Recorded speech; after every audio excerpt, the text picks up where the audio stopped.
I'm Rhonda Kelly with All Clear Foundation, and today we are very delighted to have Kevin Shive, the founder of Rocky Mountain Police and Fire Chaplains, joining us for a conversation about spiritual wellness and emergency response work. So Kevin, tell us a little bit about yourself. Hey Rhonda, thank you.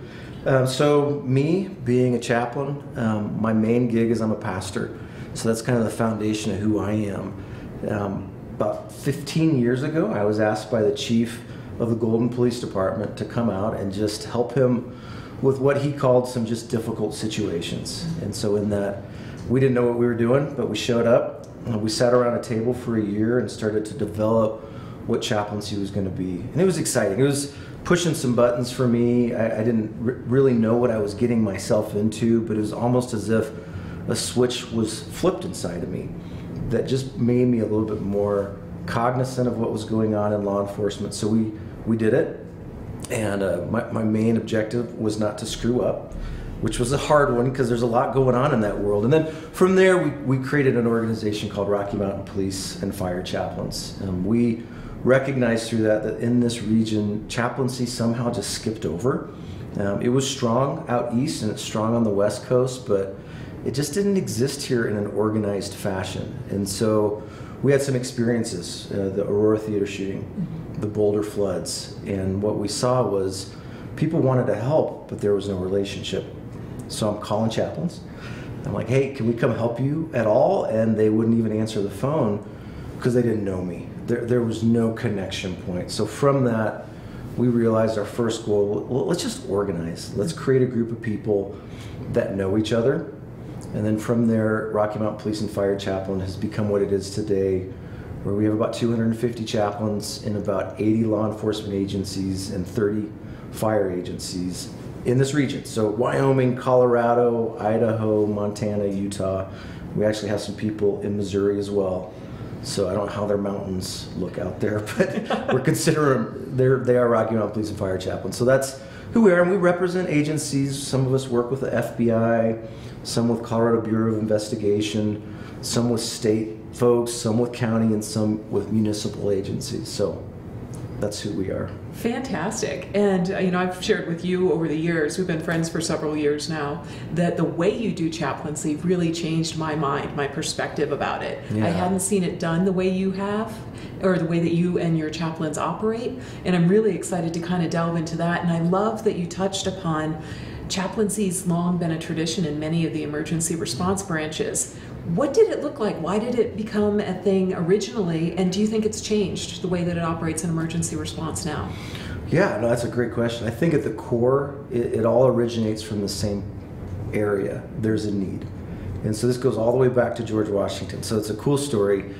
When George Washington was a general, before he was even president, he was walking through his war fields. I mean, these are the times where the carnage of war was tremendous. I mean, you're a general and you're watching thousands of people having to contend on a daily basis with what I just call carnage. It is just the awful dynamic of being in war.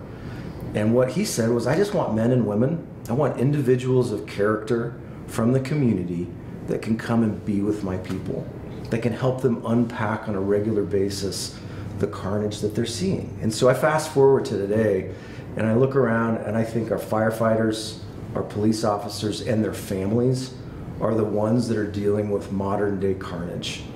They're the ones that have to walk amongst all the junk. And you know this from being in fire service. You see things in a day that most people won't see in a lifetime.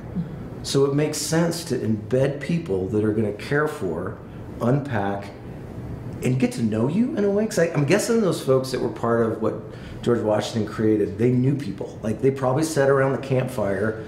They didn't just go and visit someone once a month or once a year to unpack stuff. They were eating meals together. They were sleeping in the same regiments together. Then they were doing things together. So there became a knowledge of who people were.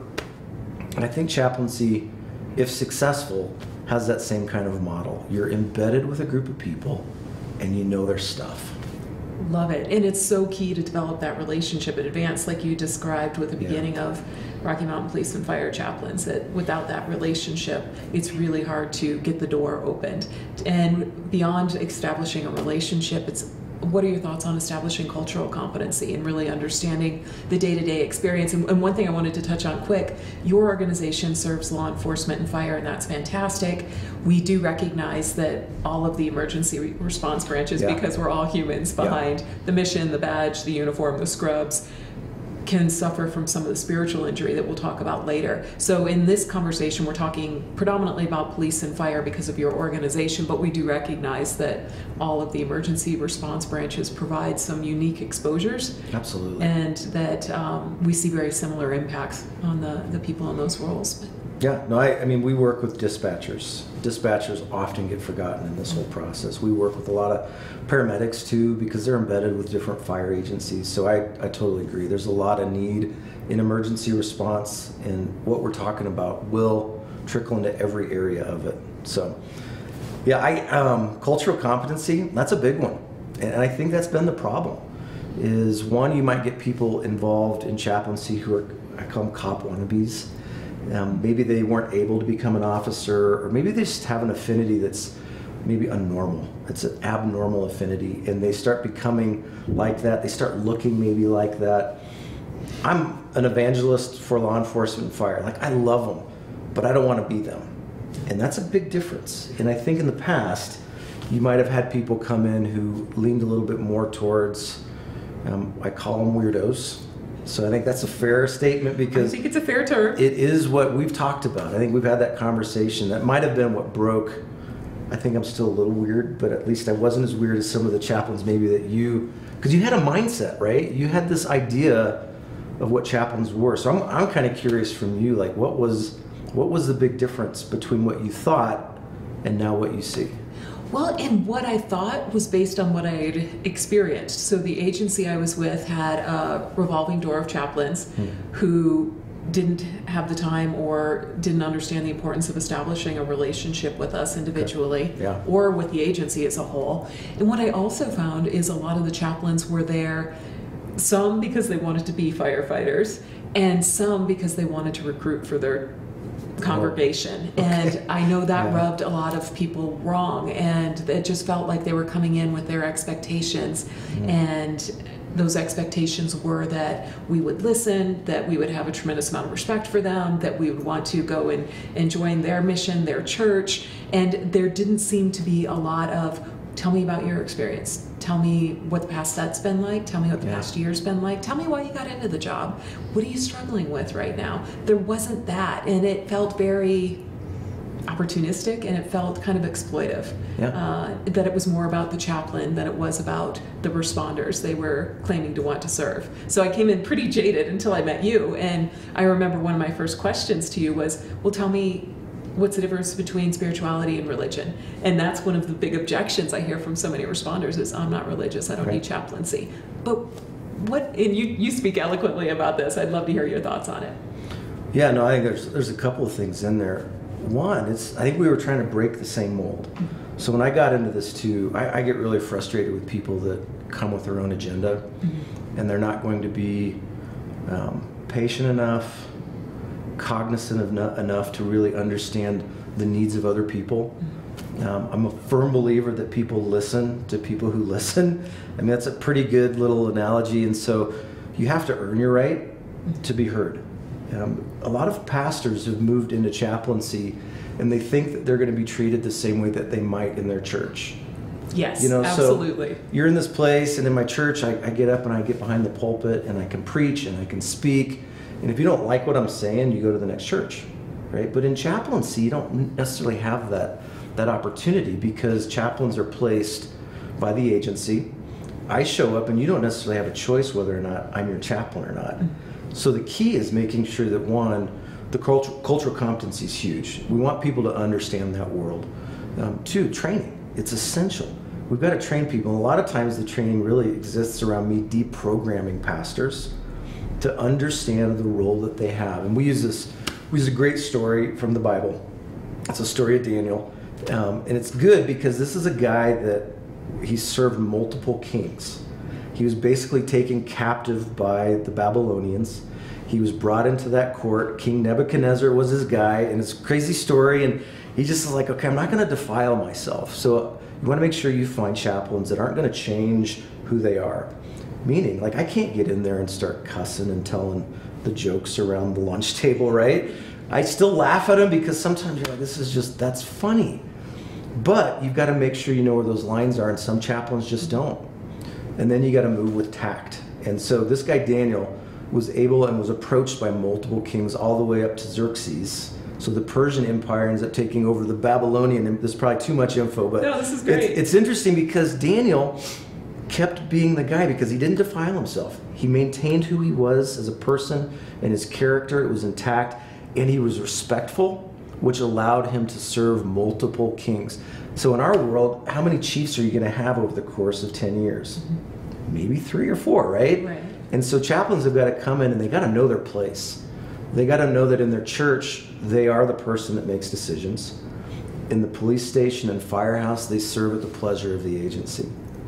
Very true. And they've got to operate really in that kind of way and knowing what that looks like. So back to that as well, a lot of chaplains in the past have really liked just wearing the badge and putting on the uniform without putting in the effort to get to be known. And so, like, imagine you're at an awful scene, maybe a car accident, there's multiple fatalities, and you're struggling, right? And I walk up and you've never met me before, but I'm your chaplain. And I expect you to recognize me. Are you going to trust me with anything? No, not at all, because that relationship doesn't exist. And Right. I love that you brought up the term respect. I feel like that was a lot of what my negative experience with some of the chaplains we had was grounded in. And I think that's where a lot of the resistance among emergency responders comes from. Yeah. So it feels like you haven't respected us enough to establish a relationship, to understand where we're coming from, to see our experience, and to respect our lens, our belief system. Yeah. And that's one thing I've always been struck by you and the chaplains that you train, is there's a tremendous amount of respect for the individual's pre-existing spiritual beliefs. What do you believe? You're Christian, you're Hindu, you're Muslim, you agnostic, atheist, doesn't matter. This is about spirituality, and I love the way you differentiate spirituality from religion, that religion can be an expression of spirituality, Right. but we are all spiritual beings. Yeah. Yeah. Yeah, and you're right. I forgot the question a little bit. No, So I know, we get so I many wander a questions. little bit. Yeah. Yeah, the difference for me is, even though I'm a pastor, I wouldn't consider myself a religious man. Religion for me it's a very overly structured thing that has been created by humans to make sense of some of the spiritual components of who we are. I'm much more of a spiritual person. I'm a follower of Jesus. I'm a Christian. I don't pretend that that's not the case. And I think that's important also. I mean, don't hide that stuff, right? But I don't push it upon people. And so when I talk about the difference between religion and spirituality, it's just, let's tap into the thing that we all have. And I do think people are probably more religious than what they believe they are, because religion becomes the things that we practice in the midst of what we believe. So we've got Christmas coming up. Right. Christmas would be considered a religious activity. You might not even know why you're celebrating Christmas, but it is a religious kind of traditional thing. And we run into that area of, well, do we push that on people? No. And I don't feel like we must, but for me, it's just getting to the core value of who people are, the spiritual side of how we're all created in that equal kind of framework of being spiritual beings. We all have our needs, we all have our desires, we all have our struggles. So the spiritual side of me says, well, let's go there and start to unpack that part of our lives. Fantastic. Well, and let's talk about spirituality, both what spiritual injury looks like, what you've seen in responders throughout your career, and I think even more importantly, what does spiritual wellness look like? Because I think all of us know when we're hurting, but we don't always know what does it look like to not hurt, and how do we get there? Okay. Yeah, spiritual injury is, for me, it's when what you think things ought to look like change. Right. So we were talking just recently about an incident where we had a dog mauling, and my officers and the firefighters and the paramedics and the 911 operators, they were all like, dogs aren't supposed to do that. They're not supposed to bite and eat people. That's kind of Right. probably too much info, but in that, it was that existential crisis that we're talking about, that their belief system on the way that they think the world is supposed to operate was challenged. And I had cops going home, like literally that day, calling up their family. We're getting rid of our dog. And I was like, okay, well, time out. Let's backtrack a little bit. Fluffy's okay. Well, I know. Well, one of them had actually adopted a Doberman, and the other one had adopted a pit bull. So for them, they were like, this is too dangerous. So to sit back and unpack that stuff, to say, well, why? What has changed right now? And so the spiritual dynamic is, why would these things happen? And if you take it a little bit further, if you believe in God, if there is a good God, why would a good God let bad things happen to good people? I mean, great questions, right? And I hear that one a lot. How could God let this happen? How could parents have done that to their child? How could people do this to each other? Yeah. And it does create dissonance that you're talking about. This is my view of the world. This is the way I think things should operate. Yeah. And on a daily basis, I'm seeing horrific evidence to the contrary. And it's in that gap, I think, that people really struggle and maybe don't even realize that's a spiritual challenge. Absolutely. So I would call it open faith and closed faith. Okay. So if you've got a closed faith and something situational, it happens, and now it challenges what you believe. And so you now start to feel guilt and shame. You might even feel judgment because you're saying, I didn't do enough to make this situation work out the way that I think it should have. So take for example, what do we call a hurricane? It's an act of God. We have wildfires, and so even insurance companies label them as acts of God. So why did this person's house burn and this person's house didn't? Did this person do something right and this person do something wrong?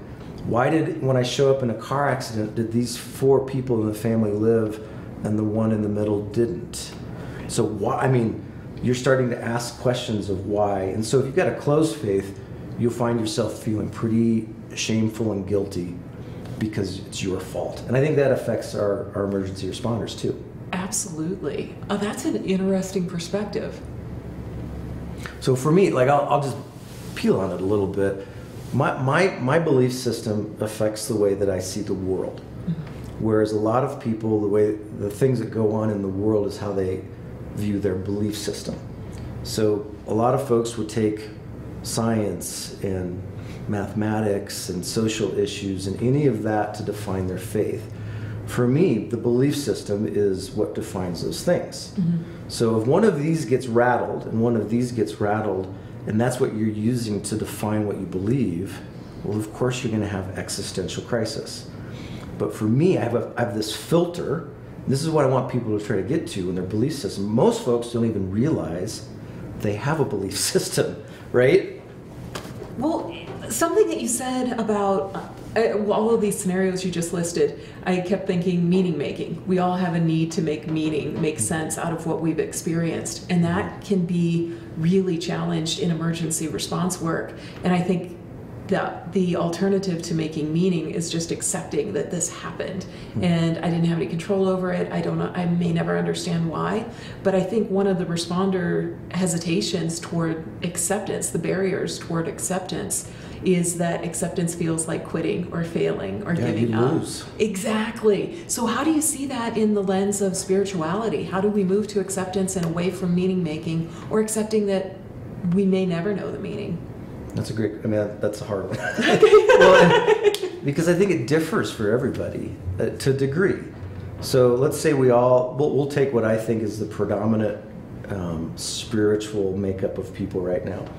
I think most people, I would call them like hedonistic. So that's their spirituality. They worship themselves. And so we basically make decisions based upon what brings us pleasure. And so that's a lot of folks right now. So if you dig down in people's belief systems, you're going to find that most people are in a position where they're more worshiping themselves than really anything else. The trouble with that is if something changes, well, their belief system changes because that no longer brings me pleasure anymore, right? And also, what we see in law enforcement, we see this all the time, is I don't really care if what brings me pleasure hurts you or not. So now you've got this component of my belief system says I should be able to do things that bring me pleasure regardless of how it affects other people. So now you bring in these really critical incidences, right? This Right. horrible trauma or whatever. Well, that doesn't bring me pleasure, so now I'm going to change my belief system. And so part of what I want to do is get people to start anchoring into and talking about, okay, well, why do you believe that? Why do you believe that that is the way that this world should be functioning? And once you get there, you start to uncover value systems, you start to uncover decision making That are subconscious. and then so that's the beauty of it. So that's why I think it's different for everybody. Okay. And it can change in a given day too, based upon experiences, time in. So the goal would be for me to sit down, to spend the time to know, well, what is it that drives Rhonda? What is it that you believe, so that when something happens, I can know that. So that's a huge difference, right? If your chaplains aren't embedded in knowing people, they're not going to be able to see if something's changed in you or not. Right. Is this affecting you or not? And then start asking the questions that really get to what is it that you believe. Well, in the hedonism concept, one of the things I've noticed in emergency responders is most responders get into the work to help others. Yeah. The responder culture really encourages this sense of martyrdom. Take care of others first. You don't need anything. You're here to rescue, not to be rescued.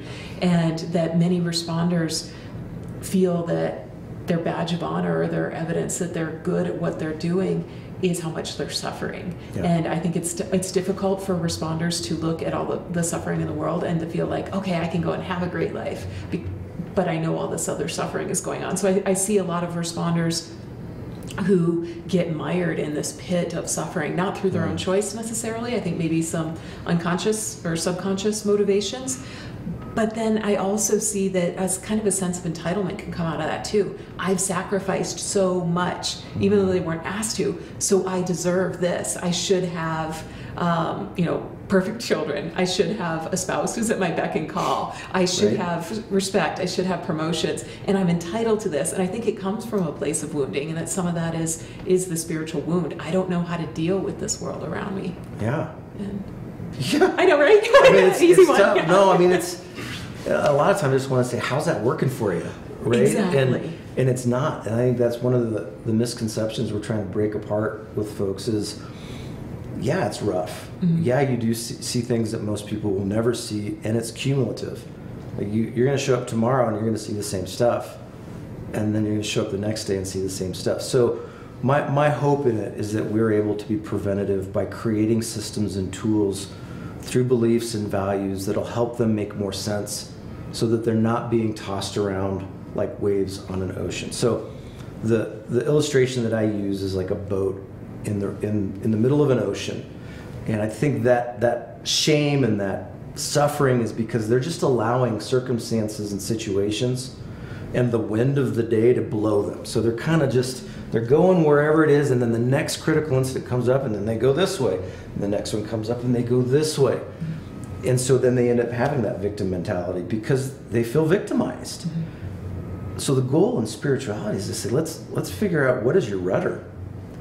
Let's put a sail up in this. Let's start making decisions upon where you want or think you ought to be going based upon what you believe, and then allowing those truths, those characteristics, because the same waves are going to come every day. But now I've got purpose. So the purpose is helping them identify maybe a little control through their beliefs and how they should be seeing the world. Because there's good and bad. And that's one thing that I think most folks in emergency response can agree with. So if they're very good at agreeing that there's bad in this world. Absolutely. It's hard to get them to agree and associate good. So, but there has to be balance. And I think that's a big strength that I can bring in my interaction with people is, well, let's also talk about this good. Cops focus on the 3%. Right. I mean, we always talk about that. They'll walk into a room of 100 people and they'll identify the 3 people that they've got to be prepared to take down. I'm like, what about the 97 other people? I mean, and what about those 10 just amazingly wonderful people over there? Let's start looking. So balancing it out becomes really important as well. Fantastic. Does that make sense? Yes, it does. Absolutely. Well, and you touched on a couple things over the past few minutes. Grief, I think, has been a dominant emotion for responders over the past few years, from the overwhelm of COVID and everything that's come since, compounding the career full of grief, shame, some of those negative emotions. And I think feeling those things are really the signs of spiritual injury. And I love how you're talking about developing the rudder, developing the sail. What other spiritual advice or spiritual practices would you recommend responders incorporate on a daily basis to help increase their resistance to that type of injury or to process their grief and trauma? Yeah. Well, I mean, it sounds simple, but we're also humans that need collaboration. And so in my Bible, it talks about abiding together, and it's never singular. It's always plural. So when I'm encouraging people to go through journeys, it's not, okay, now just go out and do that by yourself. Right. Do it with your tribe. And so that is a spiritual component of making sure that you're not isolating, you're not doing it alone, you're finding your people that you can converse with, you can unpack things with, that are trusted, that you know you can trust them. So that's a big one. I think meditation is also huge. Prayer for me becomes a really important component in my day-to-day life. It's a centering kind of activity for me, and it allows me to really focus and take the time to say, this is my belief, this is what I believe, and I'm going to prepare and package my day in these prayers and in this meditation. So that focusing of things. How's that? That's great. Yeah. See, I think there's a lot. So I'm about to go into 2 debriefs over the next 2 days for the Club Q shooting. And our goal nowadays is to make sure that people address rather than hide away from what it is that's happened. I think that's a spiritual value. A spiritual value in my world says to be authentic, to be real, to be humble, to be in a position where you're addressing things in an honest way. And so I think you look at just a natural debrief with someone coming off of a critical incident, we're putting them in a position like, let's talk about this. Let's uncover what it is that is affecting you and digging into the why. And I've already got multiple people signed up for one-on-one meetings tomorrow. Fantastic. And they can sign up with anybody, but they're choosing to sign up with a chaplain because they know that in that conversation, I've met with them before, they know that I'm going to challenge them. I'm going to ask them some difficult questions, and I think people appreciate that, especially in our world. Oh, absolutely. Like they don't want just the fluff. They want you to tell them what you think. Exactly. And what you believe is going on, but in a kind and respectful way. You know what I mean? So I think that's a spiritual thing that I get to bring as a chaplain. And in that world, I think the biggest difference is I bring the sense of humanity. I love that. Because, I mean, most of my debriefs, my commanders are thinking about, was this a good action? Were we within policy? Were any laws broken? What is the follow-up going to look like here? What are the ramifications? Blah, blah, blah. I walk in, and I'm just like, Rhonda, how are you? What do you need? Now, I care about all that other stuff, but I just want to make sure you're okay. Absolutely. Well, and you bring up a point. You mentioned that several people had signed up to speak with chaplains. Let's talk about chaplaincy versus mental health professionals, how it's received, what the area of focus is, and even more importantly, for most responders, confidentiality. Okay.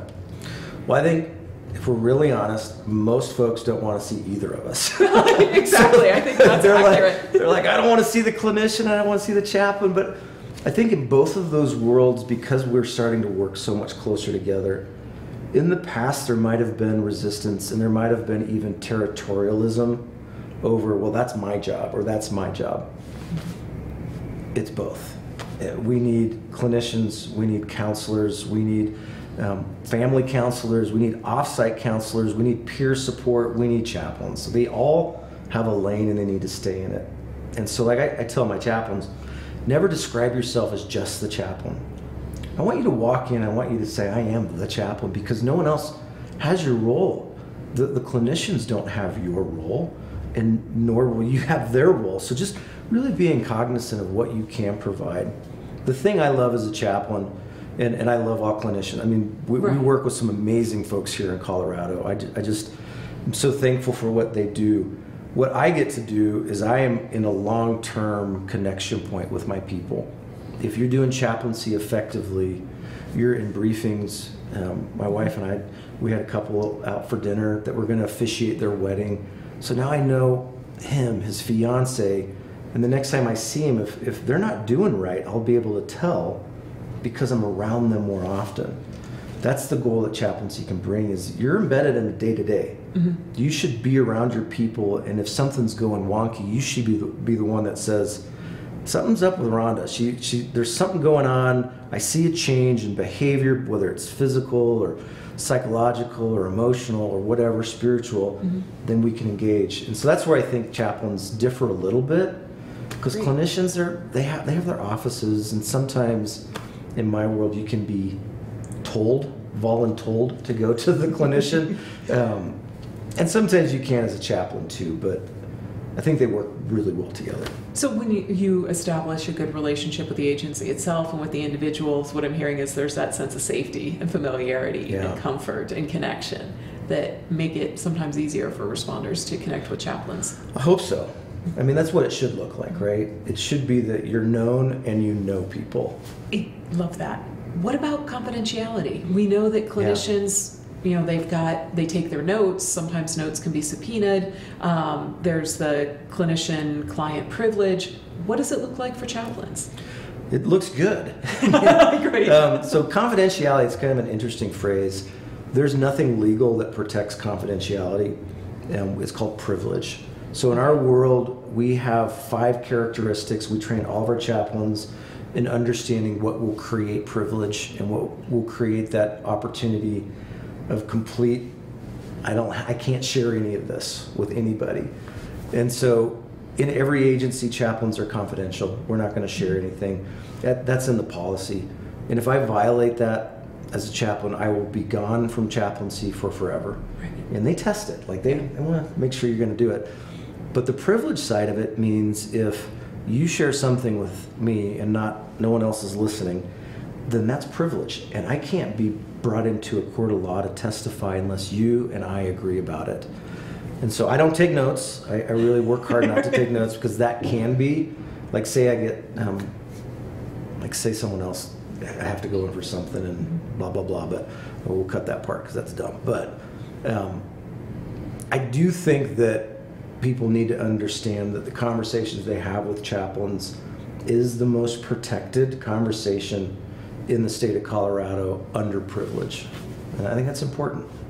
And that's great in Colorado. Do you have any take on what the scene is nationally for the protection of? It's close, but I'm not going to say in every state what privilege is. Okay. And there's not a lot of case law around it. So not a lot of chaplains have been pushed to even defend it. I have. I've had to deal with this where I've sat in the district attorney's office being fun asked, times. Well, yeah, I was like, this is great to be here. But it was around that, and it was around, they wanted to know information about one of my officers and many of my meetings that I had had with them. And I just said, no, that's privileged. And then they wanted to know about all the conversations I had after an incident occurred with them. I was like, no, that's privileged. And they tried every angle, asked me questions for an hour or two until finally the head DA came in, and he was the one that actually trained us in this, and said, he's right. We can't ask them these questions. And so making sure that you understand what those 5 areas are becomes important. Fantastic. Well, and I think that's really reassuring to responders to know here's a safe place. Here's somebody I can talk to who's going to listen, not judge, and be direct in his or her feedback to me. Yeah, and it's even in my world in law enforcement, it's even more important because our cops are getting internal investigations opened on them all the time. In our world, our chief allows us, even if they've got a gag order, they can't talk to anybody or they shouldn't be talking to anybody, they can talk to us because they recognize that degree of protection is in place. Okay. But the more important thing is they also recognize I'm not going to report what I hear to the chief or the commanders or anyone else. It's a locked vault. Right. And I think that's important, is to have that play. And I think it's big because think about it as a chief. You bring a guy like me in, and for most parts of my first interaction with people when I show up, what do you think they're complaining about? The chief. They're complaining about their boss. They're complaining about the policy, the change. I can't believe this, this, and this. And so 80% of what we get as chaplains from the areas of stress It's not about running fast, running frustration. fires. It's administrative issues. And so for an agency to trust that you're going to put someone in there that's going to know all the business and hold it in a confidential and privileged way, that's a big deal. It is. Well, and let's talk about the different ways chaplains engage with agencies, from day-to-day interaction with individual members, Yeah. with leaders, with line of duty deaths, with critical incident response support, and with officer-involved shootings. There are a wide variety of roles good chaplains engage with the organization. What does it look like in all those different scenarios? Yeah, so I break it apart into two quadrants. You've got crisis response and preventative. And so crisis response, I think chaplains, they have to be trained and be competent to be able to respond to any crisis. We think agencies should be calling chaplains anytime there's a critical shooting, officer-involved shooting, maybe multiple people have been hurt or injured. Chaplains should be brought in. They need to be on scene for that kind of stuff in a healthy chaplaincy, right? Right. You want to be able to look up, and my cops tell me all the time, I just feel a sense of peace knowing you're here. I might not talk to them at all, but just being able to visually see the chaplain should be able to bring calm into an environment. The other side is preventative. We want to be working alongside the agency, in any agency, to provide the resources to officers, to family.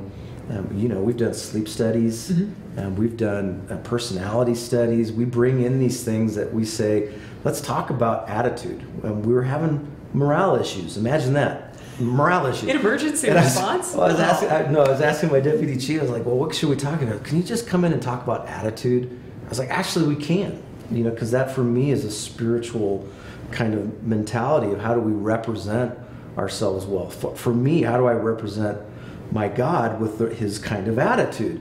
So we came in and we did short briefings where we just talked for 15 minutes about attitude, behavior, values. And then once you do that, people are like, oh man, attitude is so contagious. So being creative is really important, and making sure you work alongside your command as a resource, like never a burden. You don't want to come in and be creating difficult issues for them, but you want to come in and let them see that what you bring can make their staff, their families, and the organization values even more beneficial. So I try to work close with them. Knowing the right people becomes important. Fantastic. Well, and you mentioned early on that chaplains serve at the pleasure of the leader. Yeah. What do you think an ideal relationship between the chaplain and the leader looks like when there is that privilege, that confidentiality, that internal knowledge of the organization? Delicate. I mean, it is, but like for my boss, and I've got a lot of them, in all the areas that I work, but you've got to stay connected. So when we started as a chaplain program, we worked under the volunteer program. Our chief was like, oh, you're doing more than that. Not that that wasn't important, but we need to put you here. So they put us under a sergeant, and then they moved us to another sergeant, then they moved us to a captain, and then a commander, and then a deputy chief, and now I serve. There's a little dotted line that comes off of our chief's org chart where it says chaplains. And so I think for him, he likes to just have that connection point, because I can tell him, here's what I'm hearing. I don't give names, but Right. I'm like, if I'm in 4 vehicles with officers and they're all complaining about one thing, then I can go and I tell the chief, hey, just so you know, people are pissed about this thing. Great. And then I can bring it to him without violating confidentiality, without violating privilege, and he trusts that. And so we meet on a monthly basis. We meet for about an hour or two. And what it's really become more is just probably me being his chaplain. And that was where I was going to go with the next question or topic. Is it's not just line personnel who can sustain spiritual injuries. Oftentimes our leaders have a career full of stress, trauma, and spiritual injury exposure, and now they're in a role where they want to take care of not the community as a whole per se, but their people. And when an individual who really identifies closely with their role, especially as a leader, might feel like they have failed in a certain situation. How do you engage with leaders as their chaplain, also as the chaplain for their personnel? Yeah, I do it almost the same way. So for me, I just continue. I get rank, but I see people. There's not one person in any of the agencies I work with who I don't like. Like I see good and benefit, and I love the differences that they bring. And I think that's the same as I see your first week out of field training to you're the chief. Some of the needs are exactly the same. Mm-hmm. But it is interesting. He's Catholic. He goes to a Catholic church, but he sees me as his priest. I'm like, well, I'm not a priest. He goes, I don't care. You're whatever you are kind of guy. And I also see that what we get to do is bridge that gap too. You know, like, because a lot of our cops and firefighters, I mean, you were talking about this, that they don't connect. Exactly. So let's talk about the difference between chaplaincy and an individual spiritual provider, whether it's a chief or a priest, a minister, a pastor. How do you differentiate chaplaincy when somebody says, oh, no, I already have my own religion or my own priest? Yeah. Well, a lot of times their own religion and priest have no clue about the world that they work in. And I've heard stories of some of my folks going and talking to their priest or their pastor, and then their pastor's in tears, maybe even similar to like a clinician. Exactly. Right? And then they end up having to counsel their pastor, and then what ends up happening is they're never going to share. So they've now created a wall. Mm-hmm. And they love their church, they love those people, but they're not going to go beyond this wall anymore because they don't understand it. Chaplains do. Chaplains ought to continually be on that progression of understanding, being exposed to. They are the tip of the spear in most of those agencies. Like, I don't have a lot of folks that call me up and say, hey, I just want to tell you how good everything's going. Exactly. So when I hear stuff, it's because it's something probably pretty bad's happened. And so when I'm interacting with people who already have a faith or religious structure, I can be that bridge. Let's say there is a death in the family or one of our officers is killed. That pastor might not know how to deal with cops or firefighters because we're an overwhelming bunch, right? Oh, absolutely. We can descend and we're like, and so then I can kind of help be that translator of here's what they need, here's what's going on, here's what you need to provide.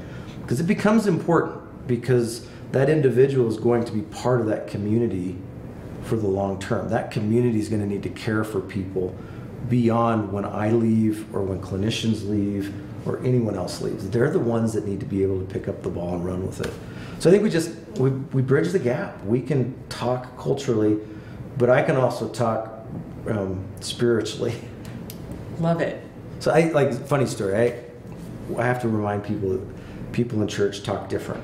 Just like cops talk different and firefighters do. So I've been an interpreter of Christian terms for my chief in the past where we've brought people in because they're new to the community and they want to get to know the chief, and they'll come and they'll share about what they want to do, and it just sounds weird, and then I have to tell the chief, well, here's what they mean.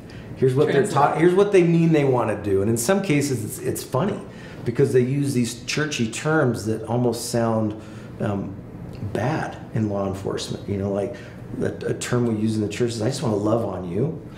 And when you talk about loving on high school kids and taking them away from the high school to love on them, my chief was like going for his handcuffs. And I was like, no. So I think that's the dynamic too that we get to bring as pastors with other priests and pastors from the chaplain standpoint is here's what they mean. Multicultural competency. You understand both sides. Oh, man, I love that. It's hilarious, yeah. So we've covered pretty clearly that all humans have a spiritual side. Yeah. All humans have spiritual needs. All humans can sustain spiritual injuries, especially if you're operating in the emergency response world. Mm-hmm. Your group focuses on law enforcement and on fire. What would you recommend to, say, ski patrollers? We've been doing an increasing amount of work with them. I haven't yet seen a ski patrol group that has a chaplain, but you look at the injury there, you want to make EMS harder, do it on skis, right. And now you're in the happiest of happy places watching really awful things happen. What would you recommend to those organizations, to coroner's personnel, even to judicial professionals? We've had a lot of outreach from public defenders and district attorneys who are saying most of our cases originated in the 911 system. We're seeing, hearing, reading, listening to all of the same things that the field responders are, nurses and doctors in the hospital. what would you recommend to I organizations? just feel overwhelmed. I know, sorry, not putting it on your shoulders, but what No. would you recommend to a responder whose agency doesn't have a chaplaincy program? How can they address their spiritual needs? It's a great question. Are you giving your number out? No. No. Yeah, my board of directors might shoot me. But I say that jokingly. I think that there's people probably already in their systems that have a spiritual or belief system that they might want to try to find, or collaborate alongside an organization. So coroners, they work with the sheriff. Right. So we're trying to make sure that we get more of our chaplains to look beyond. Dispatch has been a big one. Right. I remember going to an officer-involved shooting where an officer was killed. We show up to dispatch and they had sent her home by herself. And I was like, what are you talking about? Exactly. She's going to find out what happened to this officer by watching the news. So I'm realizing that the need is tremendous. I do think that there are avenues that we can try to explore. I think modeling what we've created is very easy. And we've just started fire chaplaincy a year ago. It's a replicatable model. Mm-hmm. And I think for me, I would be more than happy to sit down with anybody that's interested and talk about how you replicate it. Does your group offer training to outside agencies? Yes. Okay. Absolutely. Fantastic. So we do, like we're working right now with Fish and Wildlife. They're a national organization. They've got people everywhere. And they've had the same thing. Like they're building their wellness, they're building peer, but they're starting to have people ask questions. Well, we need chaplains too. So we'll collaborate, we'll come alongside, we'll help you build, we'll help you write policies and procedures. All of our training is open to everybody, so anybody can come to it. Well, and you mentioned peers. That's one of the big shifts I've seen over the past several years, is that critical incident response, where it used to just be a clinician or maybe a clinician and a couple of peer supporters, is increasingly this integrated web of support that is chaplaincy, licensed mental health professional, trained peer supporters, and oftentimes therapy dogs and handlers, because puppies fix everything. They do. Yeah. Come here. Yeah. But does your organization tend to work in that networked fashion where if you're responding to a critical incident, you do have these other disciplines involved? Absolutely. Okay. And I think you have to. Mm-hmm. We would be arrogant to think that everybody wants to talk to chaplains. Right. You know, we've got to throw as many resources as possible and make sure that we provide. And if we ever hear that there's someone who would desire another resource, I believe it is the chaplain's responsibility to go out, to vet, to bring them in and make sure they become available to your organization. And it's like I've got a lot of families that need help right now. I've got a lot of children that need counseling right now, especially in law enforcement, because we're in a culture where my cops are telling their kids, don't tell your friends on the playground that their mommy or daddy's a cop. And I'm like, that sucks, right? Well, we've heard far too many kids being bullied because of their parents' profession, particularly around law enforcement. Exactly. And what a wound that is for the parent to think that this job that I'm sacrificing so much for and that I have a passion for is damaging my child or causing harm. Yeah.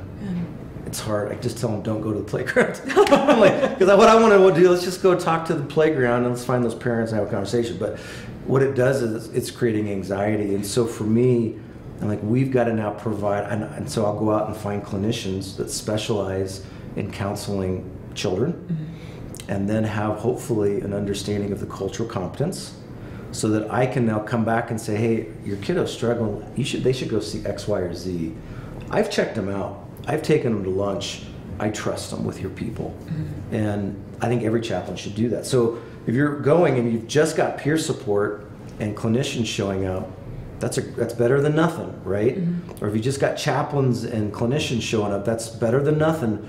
But we've got to start looking around at how do we include everybody. Exactly. Well, and through All Clear Foundation, we really believe that to be healthy in life is to be healthy in all the domains, the spiritual, Absolutely. the physical, the emotional and mental, the relational, social.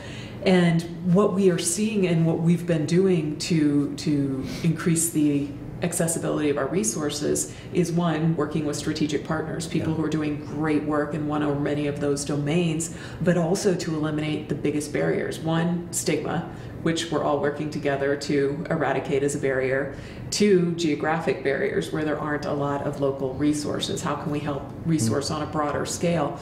But then 3, also the financial barriers. And I think that's one of the big strengths that chaplaincy brings is I've heard so many responders saying, you know, I need help with anxiety, I need help with depression, I need help with post-traumatic stress, but I can't afford it. I don't have insurance. My EAP visits are out when I was just starting to get to the root of the issue. And how do you see chaplaincy coming into play and being effective in the areas that have traditionally been siloed in mental health, quote unquote? Yeah.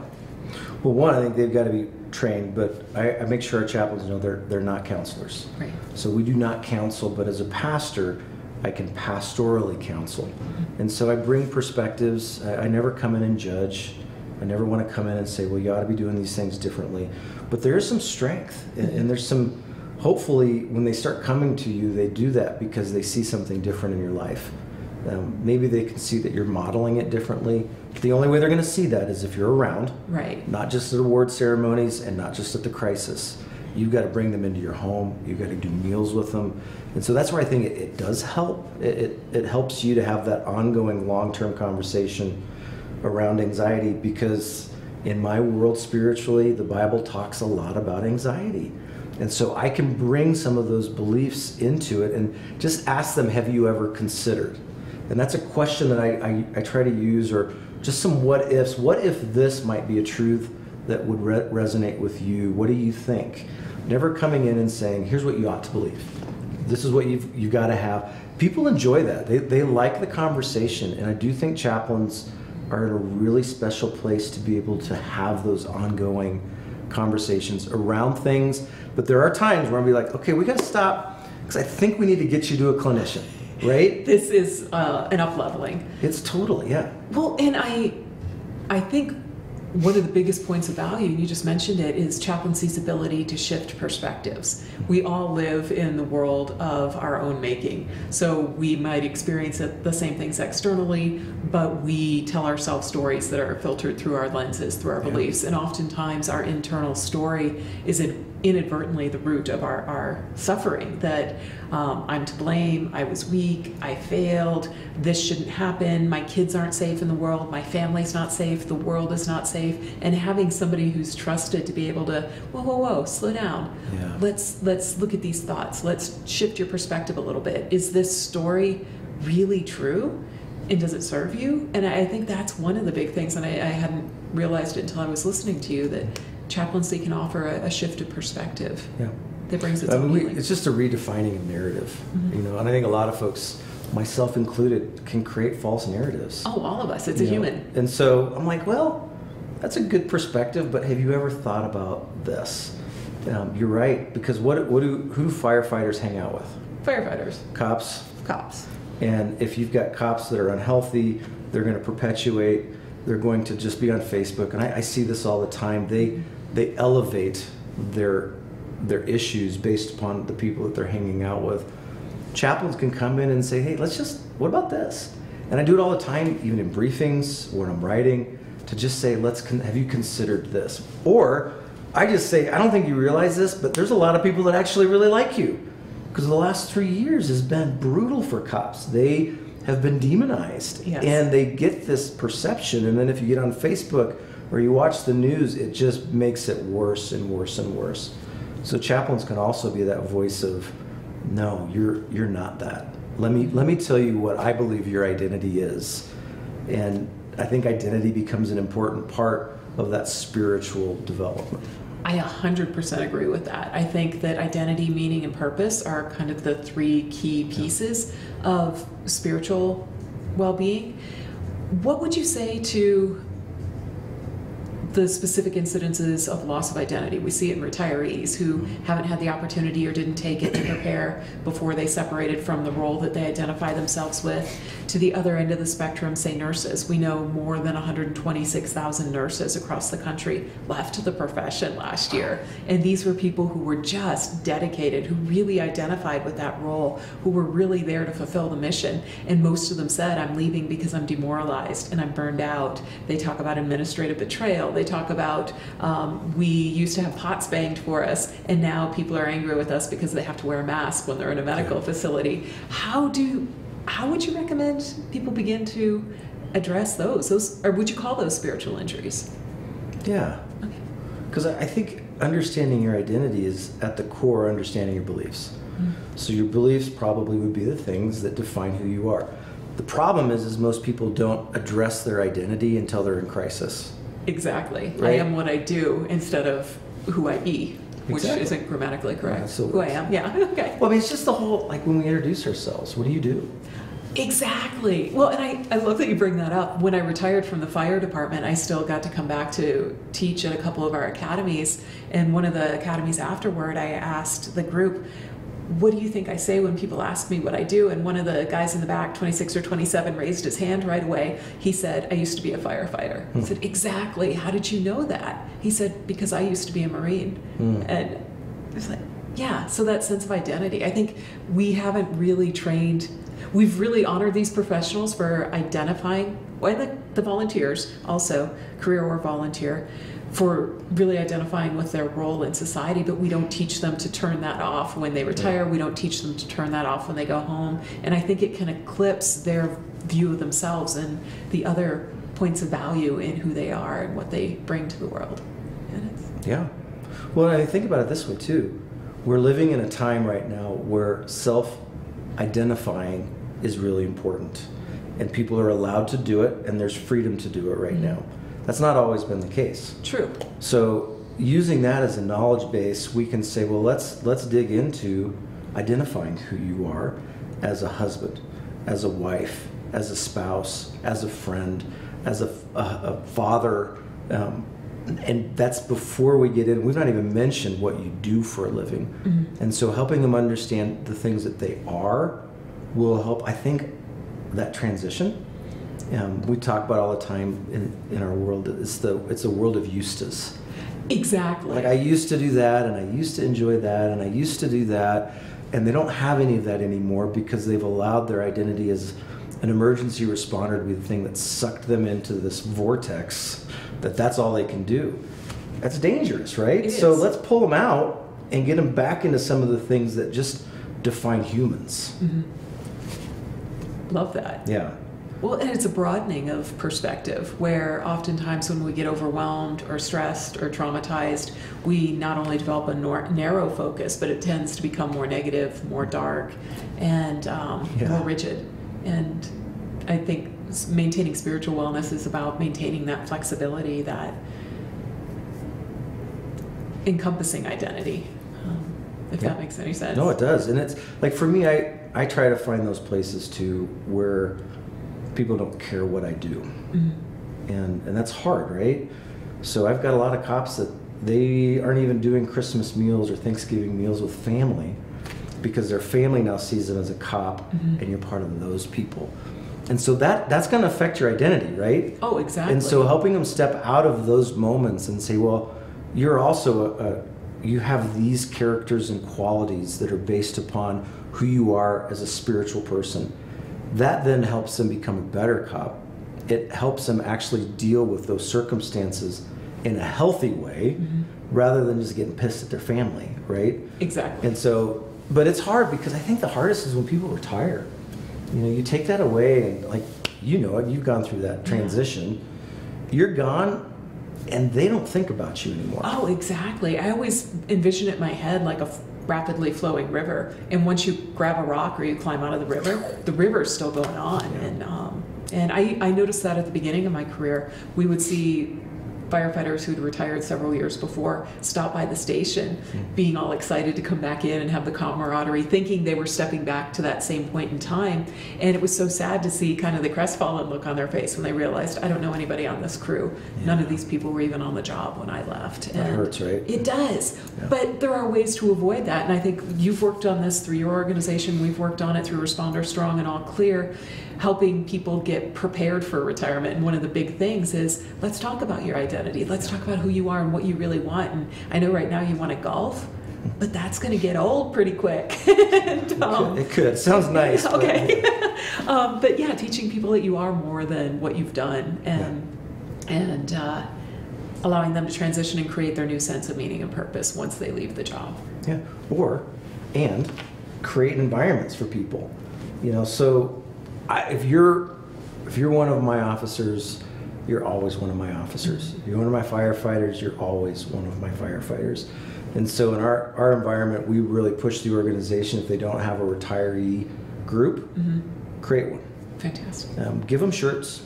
I mean, this came out of, is that spiritual? I don't know. But it comes out of me caring for my people and having been there for 15 years and realizing that they're still part of the family. They have given a lot of themselves to the calling of firefighting, policing, EMSing, whatever you call it. It's just, why punish them? If we can do something, and it's crazy, when you leave many of the agencies, you've got a card that gets you in and out. Right. Once you retire, what do they take from you? That card. You can't get in. The badge. It's like, we don't trust you anymore. So chaplains can come up and say, hey, Chief, why are we doing that? Why would we do that to the people that we've entrusted with lives for 20 years, and now they can't even get in the front door? So we get to speak to those things as chaplains that we see as valuable, that maybe no one else has, they just might not even be thinking about it. Right. Do you see a place for retirees in chaplaincy itself? Depends. I know that's a sticky question. Well, it depends on how well they did. I do see a lot of folks that want to get into chaplaincy who want to fix what they did wrong. That can be good, but it's a calling. And so I think coming into chaplaincy, you've got to be responding to the calling, not trying to fix something that didn't happen in your life in the past, not trying to fix how you didn't do things right, and then you're going to go make everyone else try to address things so that they do it right. Or that you're coming in to still work through your own struggles and traumas. Okay. Well, it's hard to, and this is a generalization. It's hard for people that have run the line to not be strategic in their debriefs.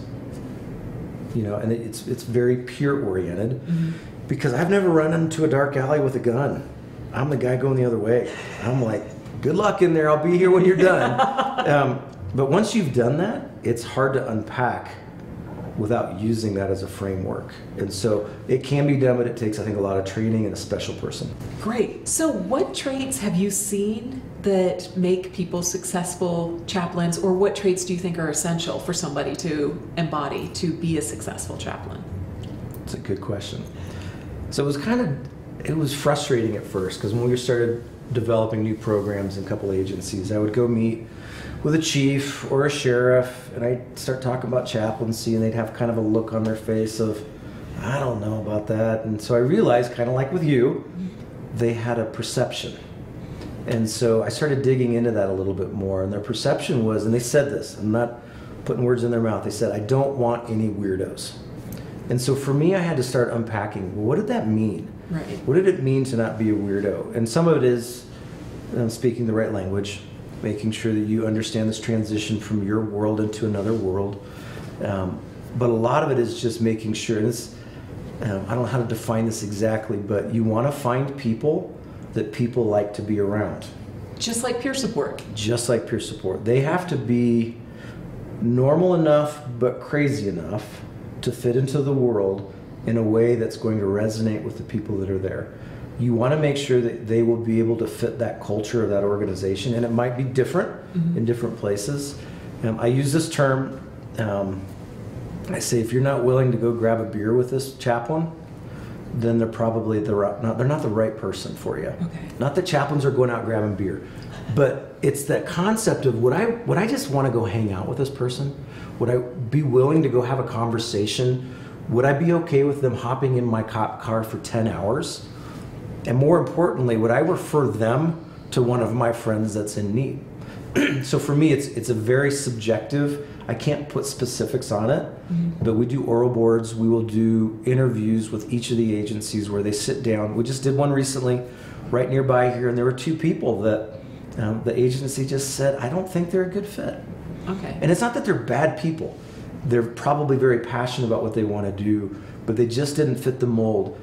It's okay to have a high expectation of what you want your chaplains to be, how you want them to look, and how you want them to move. Because that reflects on the service. And if you bring somebody in who isn't well regarded, who isn't somebody that most people feel comfortable with. That Yeah. reflects not just upon that individual, but upon chaplaincy as a whole, and we don't want that. Yeah, and not just that agency, Right. others. Because people move around and people talk. Exactly. And so the goal is to make sure you find men and women of character that you trust can be embedded into an agency, that can maintain confidentiality and privilege, that can be quiet. Like, one of my hardest things, you're gonna laugh at this, just being quiet, like allowing silence to just be, to not feel like you've got to fill every gap. You don't have to answer every question. The presence that you have is really important. And I don't think folks are going to remember what you say when you show up at the hospital. They're just going to know you were there. Exactly. So those are some of those. It's hard to put on a list because you either have some of it or you don't. So. But those are the general descriptors. Love that. Well, to wrap things up, let's go back to what we discussed earlier. What would you recommend as spiritual practices that people can incorporate in their life on a daily basis to help increase their spiritual resiliency, to increase their spiritual wellness? Yeah. Great question. So I'm gonna go Bible on you again. Okay. So there's a section that Jesus does, it's the Sermon on the Mount. And he tells basically everybody his expectations. He's like, here's what you got to do. And he ends it with this verse, and he says, "Blessed are those who hear these words of mine and put it into practice. They will be a wise individual that builds their house on the rock. The rains will come, the storms will come, it'll beat against the house, but it will not fall. Woe to the person who hears all these things and doesn't put them into practice. The same wind, the same storms will beat against that house, but it's anchored on the sand and it'll fall and crash." So there's a principle in there. We're giving folks every day practical tools to operate on. So using the spiritual truth, I believe, we've just got to help them practice. We've got to walk with them through what it looks like to practice. I'm watching World Cup right now. I love it. And those people did not get there without practicing on a regular basis. So that's one of the dynamics I think that we as chaplains can bring, is just that consistency of practice around the things that we know to be true. Like we were talking about ecotherapy. Hugely important. Like, let's get people out into nature. I hunt, I go fly fishing, so we know that there are things that they should be doing that are going to help them to decompress. Is it spiritual? Yeah. Is it always? No. I mean, sometimes it's just getting away from stuff, but then helping them to connect the dots to where it can become spiritual becomes important. I mean, we know EMDR comes from that same kind of mentality of just getting out and walking around and looking around. And I don't know how that stuff works, but I want to encourage my folks to grab a journal. I want you to write before a walk, go on a 20-minute walk, and then I want you to write after your walk. I know that by helping them practice some of those things, they're going to move out of it having walked through some difficult stuff. Absolutely. Well, and you know that one of my anchors for my own spirituality is time out in nature. Right. The mountains are my church. It's where I can feel awe. It's where I can feel silence. It's where I can feel quiet and calm. And so that is, and that in its own right is moving meditation. You know, the way you move through the woods, or even if it's skiing or snowboarding or trail running, that I think is something that's often overlooked. Yeah, I love the term ecotherapy that you brought up. The other big way for me is meditation. Again, I get that same sense of calmness and connection internally. For many responders, I know they talk about, it's hard for me to meditate for all the reasons. Can't slow my mind down, can't sit still, don't want to think. But I heard a great quote the other day that if you're really struggling with meditation, that means you're doing it right. And it's hard. Like, meditation's hard. But it's just... So is trail running. So that's not spiritual for me. and I don't think responders as a whole shy away from hard things. Yeah, it's true. But I find it interesting that it's so quick to, if I'm uncomfortable doing this thing, the excuse is, well, it's too hard, it doesn't work for me. Yeah. Like, you don't give up on any other aspect of life. It's true. So if we were going to put a list together, for simplicity's sake, for responders who want to find practices they can integrate on the daily to improve their spiritual wellness, we've talked about journaling, which is fantastic, meditation, prayer, time out in nature. The commonality I see among all those things is giving us an opportunity to connect with ourselves. Yeah. Do you think that's where the benefit comes from? Yeah, I mean, there's definitely benefit in connecting. Okay. I also think there's benefit in exploring and researching and getting to know what it is that you believe. Love that.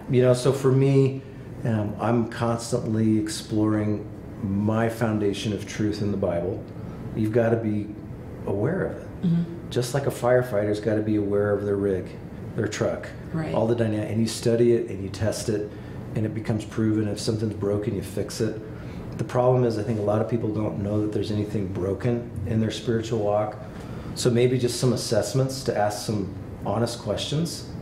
Do we even know where we're at spiritually? Do we have an understanding of what we are based upon how we've been created, not what we do? Right. And so I think those would be some good things. And then digging in, I think it's important to just constantly be in pursuit.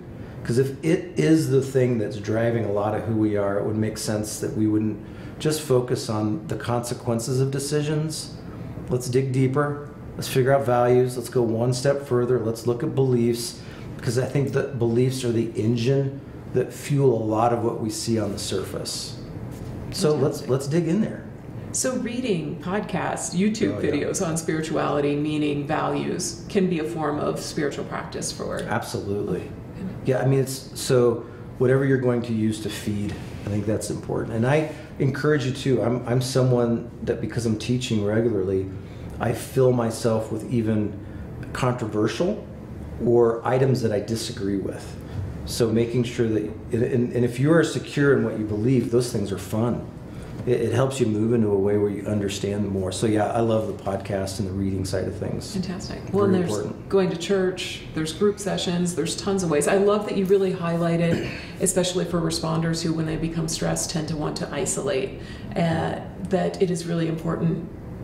We can't be healthy unless we are in social connection. That's part Yeah. of our spirituality. We're social beings. Yeah, and we hear that term tribe right now. I love that. I mean, my Native American background brings me into that understanding. You need a tribe in order to facilitate all the things that you're doing in this world. Yes, you need people around you, because sometimes you might not be able to do certain things. Right. Or you might not be gifted in a certain area. So I want to come alongside a Rhonda who can take me out into the wilderness, because for some people that is terrifying. Just to go out and be in the middle of nowhere. They're like, what do I do? But you could bring people there and explain what the benefit is of being that. Like, how has that helped you in who you are as a person? Yeah, so I think that's the fun stuff. Well, and I love too that through all of our models, recognizing the various domains of wellness are interconnected. All of these things we're talking about to maintain spiritual wellness are also recommendations to maintain mental wellness and emotional wellness, because it is so interwoven. It is. I agree. You're right. You're right. You're so smart. You're smart. Well, this is fantastic. Is there anything else that you'd like to... I don't even remember what we talked about an hour talked about ago. So everything, yeah. I don't know if I missed anything. Now, I just appreciate your expertise. Like I said, I appreciate the way you approach chaplaincy. I didn't understand its value until I started watching how you do it. So, Thank you. Tremendous work. Thank you for taking the time to thanks for having me. to explain and just talk about these things. Yeah. And thanks to everybody for listening.